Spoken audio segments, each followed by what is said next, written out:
सर्वांना नमस्कार. ऑफिसवाला लव दशन या स्टोरीचे 88 एपिसोड यापूर्वीच अपलोड केलेले आहेत. कृपया ते सगळे एपिसोड ऐकण्यासाठी आपल्या चॅनलला भेट द्यावी. आता बघता बघता दिवस जात होते. स्वीटी आणि आर्यनची फर्स्ट ॲनिव्हर्सरी जवळ येत होती आणि ॲनिव्हर्सरीसाठी फक्त काही दिवस शिल्लक होते आणि त्यांच्या ॲनिव्हर्सरीची जोरदार तयारी सुरू होती. आर्यननं तर आधीपासूनच पार्टी प्लॅनरला फोन करून ठेवले होते आणि त्याला पार्टीमध्ये काय काय हवं होतं सगळं स्वीटीच्या आवडीचं, तिच्या पसंतीचं ते सांगून ठेवलं होतं. आणि पार्टीमधले सगळे फ्लावर, सगळे बलून आणि सगळं डेकोरेशन, पडदे वगैरे सगळं स्वीटीच्या आवडत्या रंगाचेच हवेत. सगळे फ्लावर ओरिजिनल हवेत, नो आर्टिफिशियल फ्लावर असं त्यानं सांगितलं. मग आता स्वीटी बाथरूममध्ये होती आणि आर्यन ऑफिसला निघाला होता आणि त्याची तयारी सुरू होती. आणि त्याच वेळी नम्रता आत आली. येताना तिचं पूर्ण चेकिंग झालं सिक्युरिटीकडून रोजच्या सारखं आणि तिच्याकडे काहीच नाही सापडलं. तिला आता आतमध्ये सोडलं आणि जशी नम्रता आतमध्ये येत होती तसं तिनं तिच्या तोंडातून काहीतरी बाहेर काढलं आणि तिच्या पदराच्या एका टोकामध्ये गाठ मारली आणि ते टोक कमरेत खोचलं आणि घरात आली. आणि आल्या आल्याच तन्वीला म्हणाली, गुड मॉर्निंग मॅडम. तन्वीसुद्धा हसून म्हणाली, गुड मॉर्निंग नम्रता. हे बघ, ही कॉफी घे आणि स्वीटीला देऊन ये. आणि नम्रता म्हणाली, मॅडम कॉफी तयार पण आहे का? तन्वी म्हणाली, हो. आणि नम्रताचा आता नाईलाज झाला. बहुतेक तिला तिच्या पदरात बांधलेली ती गोळी कॉफीमध्ये घालून उकळवायची होती. पण तन्वीनं तिच्या हातात कॉफी दिली आणि तिला घेऊन जायला सांगितलं आणि ती वर गेली. तर आर्यन आरशासमोर उभा राहिला होता. पूर्ण कपडे घालून रेडी होता आणि तो शिट्टी मारत मारतच केसांवरून कंगवा फिरवत होता. आणि मग नम्रता स्वीटीसाठी कॉफी घेऊन आली आणि त्याला म्हणाली, आर्यन सर, तुम्ही तुमची कॉफी खाली घ्याल ना की वर आणू? आणि आर्यन तिला म्हणाला, ओके, वर आण. आणि मॅडमची कॉफी झाकून ठेव, मॅडम बाथरूममधून यायला वेळ लागेल. नम्रतानं आता स्वीटीची कॉफी झाकून ठेवली आणि सतत ती त्या कॉफीकडे बघायला लागली. तिला आता वाटायचं की ही कॉफी स्वीटीनं पटकन पिऊच नाही, म्हणजे ती थंड होईल आणि तिला दुसरी कॉफी आणता येईल आणि ती खाली पटकन जाईनच. आर्यन तिच्याकडे बघून म्हणाला, काय झालं नम्रता, तू जातेस ना? आणि ती म्हणाली, हो हो मी जाते. आणि पुन्हा त्या कॉफीकडे बघत बघत निघाली. आणि तिला काय वाटलं कुणास ठाऊक, ती परत आली आणि म्हणाली, आर्यन सर, कॉफी ना खूप थंड होईल मॅडम बाथरूममधून बाहेर येईपर्यंत.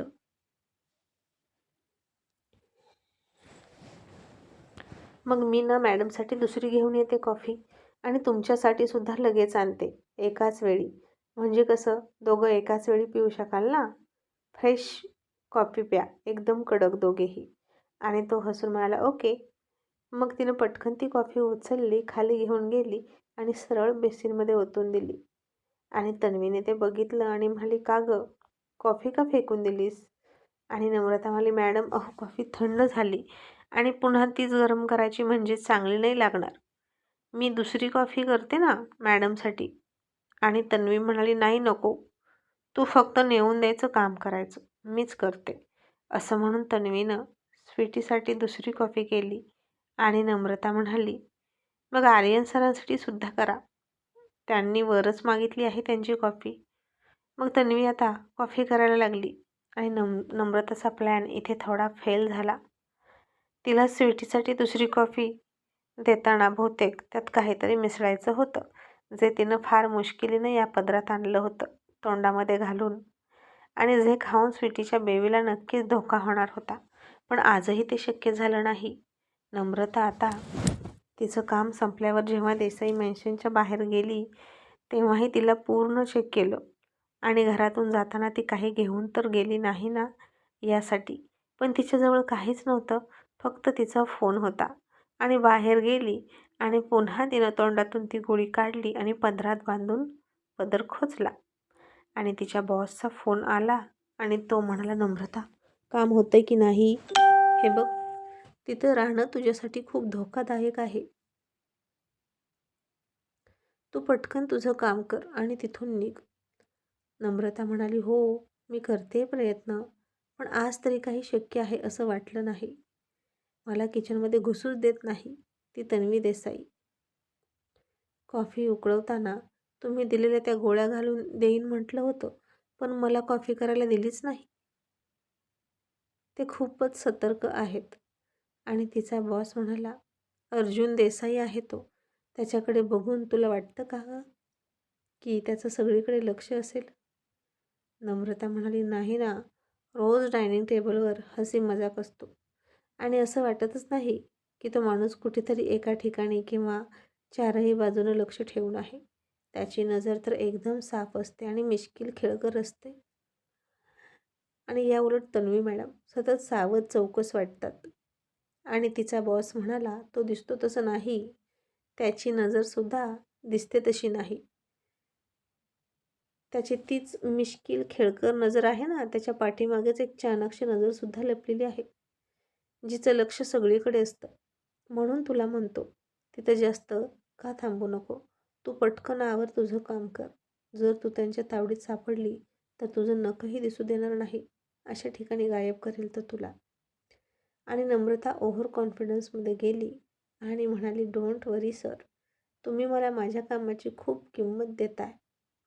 प्रामाणिकपणे काम करून जी रक्कम मी 10 वर्षे कमवू शकले नाही, ती रक्कम तुम्ही मला काही महिन्यात दिली. मग रिस्कसुद्धा असणारच हे मला कळतं. आणि तिचा बॉस म्हणाला, ओके, पण नम्रता, तू जेव्हा तुझं काम करशील ना, तेव्हा त्या देसाईला भेटायचं आहे मला. आणि आपल्या जवळचं खूप प्रिय माणूस जेव्हा आपल्यापासून दुरावतं, तेव्हा कसं वाटतं हे विचारायचं आहे. आधी तर मला वाटायचं की तो आर्यन देसाई माझा शत्रू आहे. पण आता त्याच्यापेक्षा जास्त मला अर्जुन देसाई, त्या आर्यन देसाईचा बाप, खूप मोठा शत्रू वाटतो. असं म्हणून त्यानं रागानंच फोन खाली ठेवला. आता इकडे आर्या सकाळी सकाळी उठली आणि गुड मॉर्निंग मॉम असं म्हणून खाली आली. चंद्राची आई किचनमध्ये होती आणि ती म्हणाली, गुड मॉर्निंग बेटा, तू बस, तुझ्यासाठी मी कॉफी देते. आणि आर्या म्हणाली, मॉम, आज चहा द्याल का प्लीज? आज चहा पिण्याचं मन आहे. ती हसली आणि म्हणाली, ओके, देते.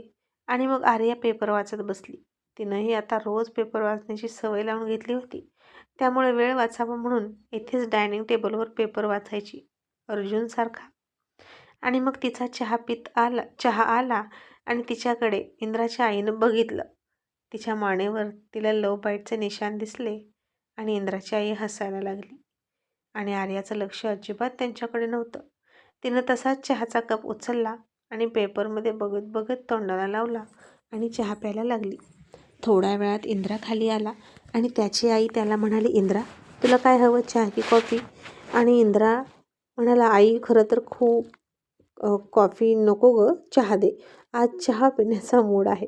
आणि आईनं थोडेसे डोळे फिरवले आणि म्हणाले, अच्छा, चहा पिण्याचा मूड आहे का? आणि त्याच्यासाठी सुद्धा चहा आणला.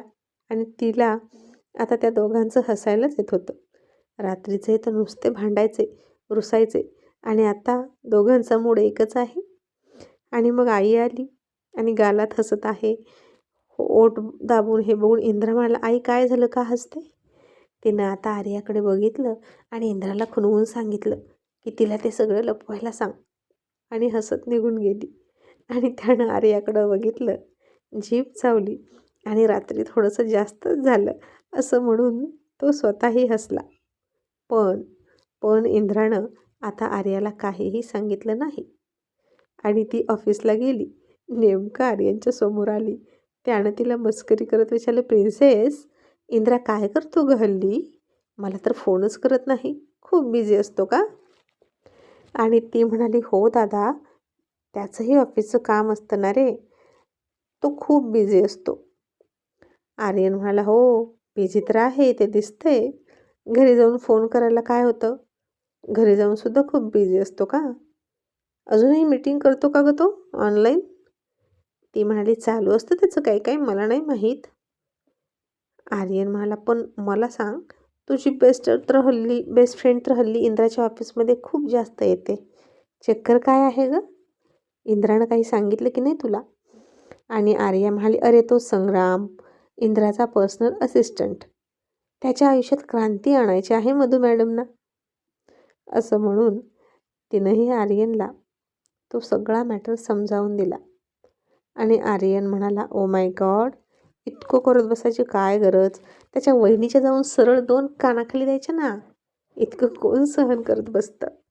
आणि आर्या म्हणाली, दादा, संग्राम खूप वेगळा आहे. मी बघितलंय ना, खूप इमोशनल आहे.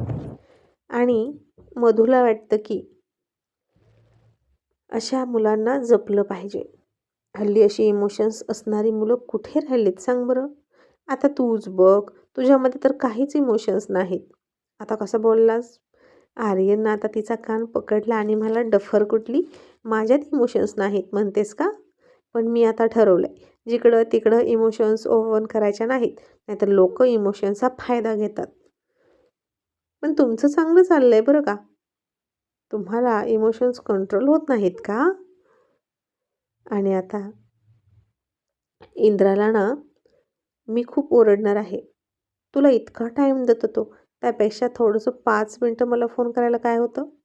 आणि नक्की तूच त्याला फोन करू नको असं सांगत असशील, हो ना? आणि ती हसून म्हणाली, तू तरी कुठं करतोस त्याला फोन? आर्यन म्हणाला, तुला माहीत नाही का? घरी जाऊन मला काम असतं. तुझ्या स्वीटी तिची काळजी घ्यायची असते. तिचे हट्ट पुरवायचे असतात आणि तिचे एक एक हट्ट म्हणजे बाप रे. आणि आता इंद्राला मात्र खूप काही काम दिसतंय बरं का. आणि ती म्हणाली, हो, त्यालाही काम असतं. आर्यन म्हणाला, मला दिसतंय बरं का तुझ्या मानेवर. तसं तिला क्लिक झालं आणि ती म्हणाली, ओ माय गॉड, असं झालं का? दादा तू पण ना, आतापर्यंत सांगायला काय झालं होतं? शी. असं म्हणून ती लाजून तिच्या केबिनमध्ये गेली आणि आर्यन हसायला लागला. मग दुसऱ्या दिवशी मधू संग्रामला म्हणाली, संग्राम, आता ना आपण इंद्राच्या ऑफिसमध्ये नको प्रॅक्टिस करूया. तू लंच ब्रेकमध्ये काही वेळासाठी येतोस का माझ्यासोबत? आपण तिकडे प्रॅक्टिस करू, एखाद्या बागेत जाऊन. त्याशिवाय फिलिंग येणार नाही. आणि मला वाटतं तू इंद्राला बघून लाजतोस. आता संग्रामला नाही म्हणता येईना आणि तासाभराच्या ब्रेकमध्ये तो इंद्राला विचारून तिच्यासोबत गार्डनमध्ये गेला. आणि